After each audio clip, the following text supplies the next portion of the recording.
ओम साई राम। मेरे सारे हमारे जो साईं परिवार है, मुझे आशा है आप सब बहुत अच्छे से होंगे। आज मैं अपनी कुछ एक्सपीरियंस शेयर करना चाहती हूँ। जब मैं परिक्रमा में गई थी, तब बाबा कैसे उनके साथ अनुभूति हुई। वैसे तो परिक्रमा की बहुत सारी एक्सपीरियंसेस हैं, बट स्पेशली बाबा वाले मैं 2 एक्सपीरियंस आज के एपिसोड में शेयर करना चाहती हूँ। इससे पहले और एक और छोटी-सी बात कहना चाहूँगी। अ, एक एपिसोड में आपने जैनी जी जो राजकोट से हैं गुजरात से, उनके अनुभूति सुनी होगी। वो अनुभूति रिकॉर्डिंग में भी एक अपनी ही अनुभूति है, वो मैं बताती हूँ। एक्चुअली क्या हुआ कुछ 10 दिन पहले उन्होंने मुझे अपनी इच्छा जताई कि हम भी कुछ शेयर करना चाहते हैं बाबा की अनुभूति और मुझे खुशी हुई, तो मैंने कहा ठीक है हम एक डेट फिक्स करते हैं और आपकी रिकॉर्डिंग करेंगे। तो अपने कहे अनुसार हमने एक डेट फिक्स कर ली। बट क्या हुआ कि उस डेट को संडे को डेट दिया था बट उस डेट को नहीं हो पाया कुछ कारणों से। तो मेरे मन में मतलब मुझे था कि चलिए मैं उनको मैसेज करके बता दूँगी एक नया डेट कब करना है और उन्होंने भी मुझे कनेक्ट करना था बट वो भी कॉन्टैक्ट नहीं कर पाई। तो उनके मन में और उनके हस्बैंड ने सोचा कि हम ना गुरुवार को करना चाहिए हमें ये। और वो मुझे बिल्कुल पता नहीं था। तो थर्सडे जब मैं सुबह अपने मेडिटेशन में बैठी थी, तो बाबा ने मुझे इंस्पायर किया कि भई तुमने उनका एक्सपीरियंस लेना था, अनुभूति कलेक्ट करनी थी, अभी तक तुमने करी नहीं है, तो आज करो। और मुझे लगा कि इतना शॉर्ट पीरियड में पता नहीं वो तैयार हो पाएँगी, नहीं हो पाएँगी, एक्सपीरियंस शेयर करने के क्योंकि सबके अपने-अपने काम होते हैं, अपनी-अपनी पहले से प्री प्लानिंग होती है, प्रोग्राम होते हैं। फिर भी मैंने उनको 11 बजे के करीब उनको मैसेज कर दिया कि क्या हम 1 बजे आपकी अनुभूति को रिकॉर्ड कर सकते हैं और उनका बिल्कुल पॉज़िटिव जवाब आया।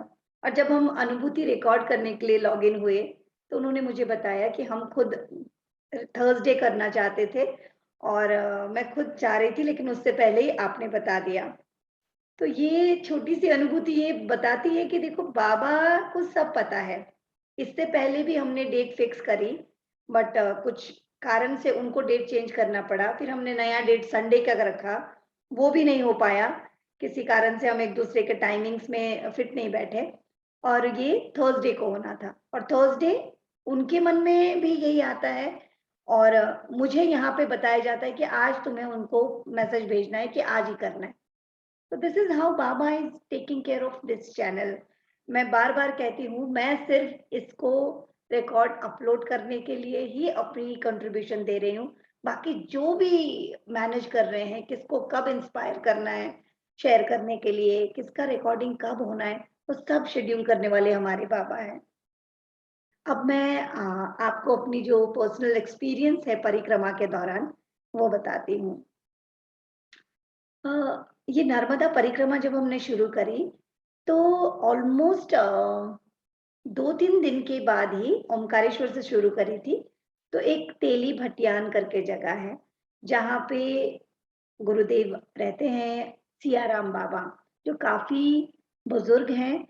वो रोज़ हमेशा वो रामायण पढ़ रहे होते हैं, तो लोगों को उनके दर्शन ही बहुत ही एक सुखद अनुभूति है उनका दर्शन लेना ही। आप यूट्यूब में भी बहुत सारे चैनल्स देख सकते हैं जहाँ पे सियाराम बाबा के आश्रम के बारे में और उनके बारे में बताए गए हैं। तो ऑलमोस्ट क्या हुआ था कि मैं वहाँ पे मोस्टली ऐसे हम ग्रुप बहुत थे, बहुत बड़ी ग्रुप थी मतलब परिक्रमा शुरू करने में ऑलमोस्ट हज़ारों लोगों का जत्था था। उसमें सब अपने-अपने कोई अकेले चल रहे हैं, कोई कुछ। तो इस तरीके से जब मैं चल रही थी, साथ में बहुत सारे लोग थे जिनको मैं पर्सनली नहीं जानती थी, ग्रुप में ऐसे मिल गए थे।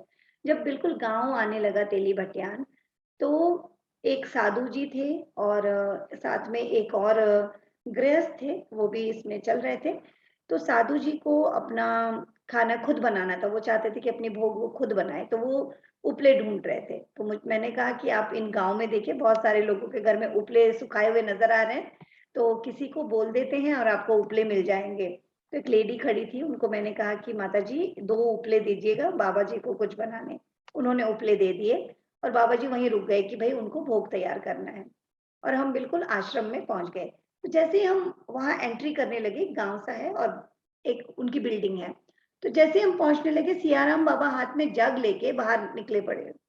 अ, पता नहीं कुल्ला करना था या उन्होंने मुँह धोना था, बट वो लेके बिल्कुल अपने बिल्डिंग के जो आश्रम है उसके बाहर थे और वहीं पे हमारे दर्शन हो गए। हमने प्रणाम किया, बाबा को नर्मदे हर करी और उन्होंने भी रिस्पॉन्ड किया। तो वहाँ जो दूसरे थे उन्होंने कहा, देखिए आपके तो बहुत अच्छे भाग है कि बाबा खुद ही बाहर आ गए आपको दर्शन देने के लिए। तो ये सब हुआ और हम वहाँ बैठे, तो वहाँ से हमें प्रसाद मिलता है। ऑलमोस्ट 5-6 आइटम होते हैं, अगरबत्ती, धूप एंड दिए के जो बाती हैं वो, माचिस और चीनी और फिर थोड़ी-सी मुरमुरे।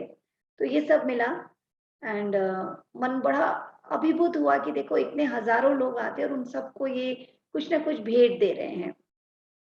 फिर हम नीचे मैया जो नर्मदा जी हैं वहाँ गए ताकि हम अगरबत्ती वहाँ पे दिखा सकें। जब नीचे गई तो मैं अगरबत्ती दिखाने के बाद मन में आया कि देखो संत के तो दर्शन हो गए और फिर वही मन में आया कि बाबा तुम्हारे भी मुझे दर्शन हो जाते तो कितना अच्छा लगता। पता है कि तुम साथ-साथ चल रहे हो, तुम्हारे गाइडेंस में ही मैं चल पा रही हूँ। बट मुझे तुम्हारा साकार रूप भी मुझे बहुत दिन हो गए तो मैं तुम्हें देखना है। मन में ऐसे ही बस आया था। बस मैया को प्रणाम वगैरह करके निकलने लगी और जैसे ही मैं थोड़े से तट पे आई, वहाँ मुझे ज़मीन में बाबा दिखे इस रूप में। बाबा वहाँ इस रूप में बैठे हुए थे। मैंने झट से उठा लिया, माथे से लगाया और ये अगरबत्ती का था, शायद किसी ने अगरबत्ती जला के वहाँ छोड़ा था और उसमें ये लिखा हुआ था, साईं मिलन। ये मेरे लिए बहुत ही सुखद अनुभूति थी, जैसे बाबा कह रहे हों, मिल ली तू अब, तुझे मिलने का था और तू मिल ली। उस दिन से ये अगरबत्ती के जो खाली पड़ा हुआ कवर है, वो मैंने अपने पास ही रख लिया ताकि मैं रोज़ इनको देख सकूँ। ये हुआ एक। और ऐसे बीच-बीच में जब-जब तलब हुई, कभी वो किसी की गाड़ी में साईं रूप लिखा हुआ, किसी के घर में साईं लिखा हुआ, ऐसे आते रहे। और करते-करते हम काफ़ी आगे पहुँच गए थे, ऑलमोस्ट दिसंबर का महीना होना चाहिए एंड एक दिन हम पैदल जा रहे थे, तो मेरे साथ शुरुआती दिनों में एक बुज़ुर्ग माँ थी, माँ और बाबा जी थे, हस्बैंड वाइफ कपल थे, तो हम लोग साथ में ही यात्रा कर रहे थे, काफ़ी लंबी यात्रा साथ में करी। ऐसे 8-9 किलोमीटर उस दिन हम चल चुके थे, काफ़ी थके हुए थे, ऊपर से मतलब गर्मी भी लग रही थी और चलते-चलते फिर से मन में ऐसे बीच में आया कि बाबा बहुत दिन हो गए तुम्हें देखा नहीं है। मतलब तुम्हारे रूप को, स्वरूप को देखा नहीं है, ऐसे मन में आ रहा था। रोड के किनारे एक छोटा-सा दुकान था, छोटे-छोटे जो टपरी टाइप के दुकान होते हैं, वैसे छोटी-सी एक दुकान थी, एक रूम का और बाहर एक ग्राहक भी खड़े थे। तो जैसे मैं वहाँ से क्रॉस होने लगी, जैसे मुझे अंदर से एक आवाज़ होता है ना, बाबा कह रहे, "आजा इधर, अंदर आ।" एंड मैं बोझा ले रखा था अपना जो 5 साढ़े 5 किलो का बोझा था एंड मैं गई तो उन उन जो वहाँ पे ग्राहक खड़े थे, मैंने उनको कहा, "भैया हटना ज़रा, मुझे बाबा के दर्शन करने हैं।" मैं फ सीधा दुकान के अंदर चली गई और दुकान के दीवार के साइड में सटका हुआ उनका डोर था।